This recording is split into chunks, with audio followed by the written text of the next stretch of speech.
Terakhirnya bersunat bagi anak perempuan, apakah hukumnya?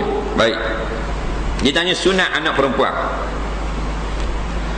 Jawabnya, pendapat yang muktamad di dalam mazhab Syafi'i, ulama-ulama mazhab Syafi'i dan ulama-ulama mazhab Hanbali, dan itu juga merupakan satu kaul daripada ulama-ulama mazhab Maliki, wajib hukumnya mengkhitankan anak perempuan.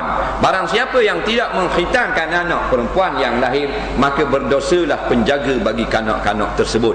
Cuma bezanya, lelaki meninggalkan khitan dosa besar dan budak perempuan meninggalkan khitan dosa kecil.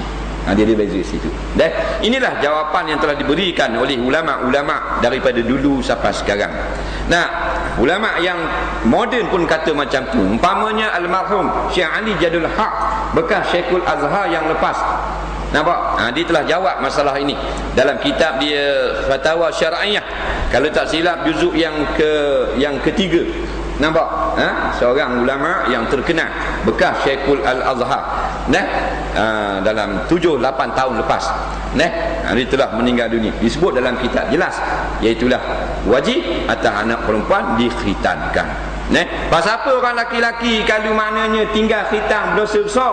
Kerana boleh membawa kepada tidak sah solat. Pasal apa perempuan tak dosa besar, dosa kecil, tapi haram? Kerana tak berkait dengan taharah. Orang lelaki kait dengan taharah, ada najis di dalam khulf, nampak? Tidak suci, jadi tak sah semayang. Orang perempuan tak ada kena mengena dengan air kecil. Khitan perempuan bukan kait dengan air kecil, dengan najis, tapi kait dengan nak menundukkan nafsunya tidak kuat dengan perempuan yang tidak sunat. Cara putih tak sunat, macam gila babi tu orang putih. Hak puang jadi macam khabar atas batu, khabar atas orang ni. Di Malaysia ni ulama buat kajian mula pada tahun 80-an, trend tidak sunat anak puang. Start 80-an.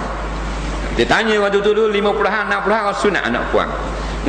Start 80-an trend ramai, bukan semua ramai tak sunat anak puang. 90-an tinggi lagi peratus tak sunat anak puang. Dah kali 90-an dia beranak tahun 90. Sekarang 2008, 18 tahun umur dia. Ulama kata tujuan khitan anak perempuan tidak kuat sangat nafsunya. Sekarang tengok hak jenis umur 18 tahun, 17 tahun, 19 tahun, tengok lagu mana. Tengok gendong dengan skuter ni hak lelaki. Rezek mai kono lopak naik datang pula. Tu kata betul lah ulama kata dah kita dah ikut. Kalau nak kaji, apa yang jadi ganah budak-budak puang ni? Dah tak kerak. Tak dia ikut orang putih kata menyeksa budak-budak. Kita pun ikut. Habis pakai tangga habis.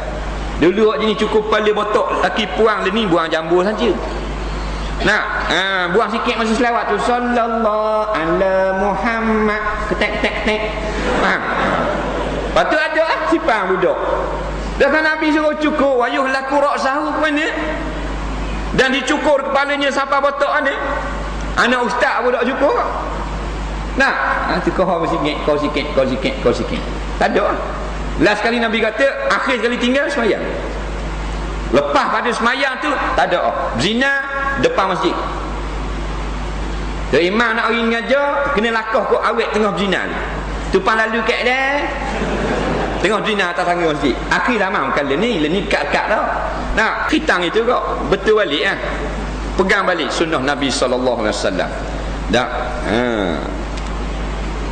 Man tamassaka bi sunnati 'inda fasadi ummati falahu ajru mi'ati syahid. Barang siapa yang pertahankan sunnah aku, pegang lagi sunnah aku, ketika umat aku tak boleh ikut dah sunnah aku, ketika masyarakat lain punah jahanam habis kita duk ikut lagi, baginya 100 pahala mati syahid.